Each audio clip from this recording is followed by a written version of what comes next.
अस्सलाम वालेकुम स्टूडेंट्स। आज का हमारा टॉपिक है एवेपोरेशन। हम इसको इस तरह से भी डिफाइन करते हैं कि किसी लिक्विड का वेपर में चेंज होना एवेपोरेशन कहलाता है, लेकिन इसकी एक कंडीशन है। कौन सी? कि इस लिक्विड को बगैर हीट दिए लिक्विड से वेपर स्टेट या गैसियस स्टेट में चेंज होना एवेपोरेशन कहलाता है। तो याद रखिएगा स्टूडेंट्स, एवेपोरेशन में हम कोई हीट नहीं देते। Evaporation is the changing of a liquid into vapours gaseous state from surface of the liquid without heating it. तो फिर एक क्वेश्चन अराइज होता है कि बॉइलिंग भी तो इसी तरह से होती है, इसमें भी लिक्विड गैसियस फॉर्म में चेंज होता है, तो इन दोनों में क्या फ़र्क है? तो स्टूडेंट्स हमेशा याद रखिएगा कि एवेपोरेशन तमाम टेम्परेचर पर सिर्फ लिक्विड सरफेस से एवेपोरेशन होती है, लेकिन बॉइलिंग एक ख़ास टेम्परेचर पर होती है, और उस ख़ास टेम्परेचर पर ना सिर्फ सरफेस से बल्कि लिक्विड के अंदर से भी बॉइलिंग हो रही होती है, और उस ख़ास टेम्परेचर को बॉइलिंग पॉइंट कहते हैं। Evaporation takes place at all temperatures, but not only surface of liquid. The process of boiling takes place at a certain fixed temperature, which is the boiling point of that liquid. A boiling point, a liquid is changing into vapors not only from the surface but also within the liquid. आप diagram को देखिए तो आपको difference नज़र आ रहा होगा कि evaporation में जस्ट सरफेस से मॉलिक्यूल्स निकल रहे हैं, जबकि बॉइलिंग में लिक्विड के अंदर से और सरफेस से दोनों से निकल रहे हैं। फिर एक और क्वेश्चन पूछ लिया जाता है, क्या एवेपोरेशन कूलिंग का बायस क्यों बनती है? Why evaporation causes cooling?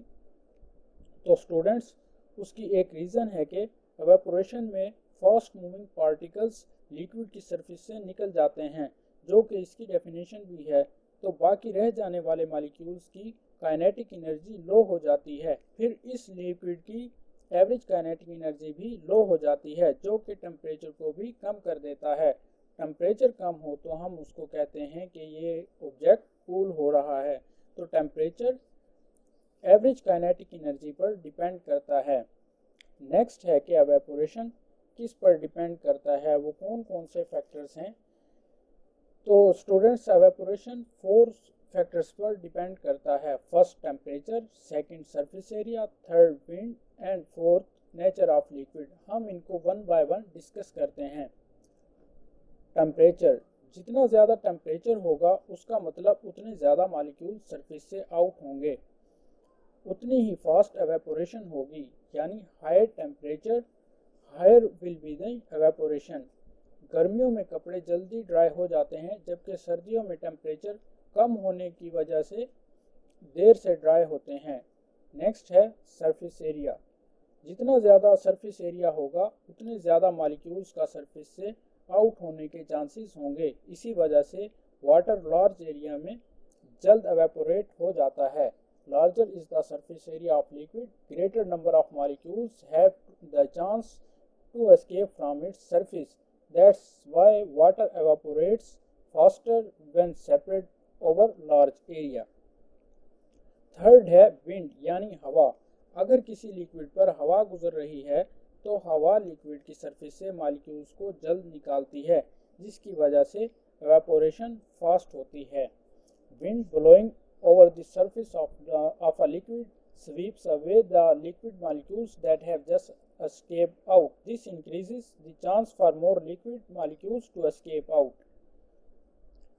Fourth factor जिस पर एवेपोरेशन डिपेंड करती है वो है नेचर ऑफ लिक्विड। स्टूडेंट्स हमेशा याद रखना कि हर लिक्विड का डिफरेंट रेट ऑफ एवेपोरेशन होता है। फॉर एग्जांपल स्पिरिट अगर हाथ पर गिराएं तो वो जल्द एवेपोरेट हो जाता है, लेकिन अगर वाटर को गिराएं तो वो बहुत देर से एवेपोरेट होगा। ये था आज का हमारा टॉपिक एवेपोरेशन। अगर इस टॉपिक से रिलेटेड कोई भी आपको क्वेश्चन है तो कमेंट कीजिए और इस चैनल को सब्सक्राइब कीजिए। Learn to rule. Thank you.